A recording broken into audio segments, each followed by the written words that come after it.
السلام عليكم زبائننا الكرام، جبت لكم اليوم هذه القطعة اللي هي موسع تنفس لكل من يعاني بضيق تنفس أثناء النوم أو ضيق تنفس أثناء التمارين الرياضية أو اللي يعاني من شخير أو أي مشاكل بمجرى التنفس. تعالوا خليني أشوفكم طريقة الاستخدام مالتها. الاستخدام مالتها شلون يصير؟ الاستخدام مالتها يصير إنه أنا أخلي ستيكر هنا وستيكر هنا. هذين الاستيكرات يجين كل باكيت ب 15 زوج.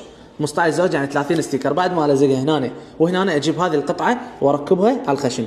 شوف من ركبتها بالمغناطيس راح يصير تنافر، من يصير تنافر راح يفتح لي مجال التنفس اكثر، يصير توسع بمجال التنفس بحيث يعطيني راحه كلش عاليه بالنوم، راحه كلش عاليه بالتمرين، اي ضيق بالتنفس، اي شخير بعد ماكو ينتهي. طبعا هذه شنو بيها احجام، شوف لي اياها، ترهم للاطفال، للبنات، للاولاد اللي خشمه كبير، خشمه صغير، لكل احجام الخشم ترهم. شنو منتظرين؟ سارع بالحجز قبل نفاذ الكميه وتوصل لكل محافظات العراق.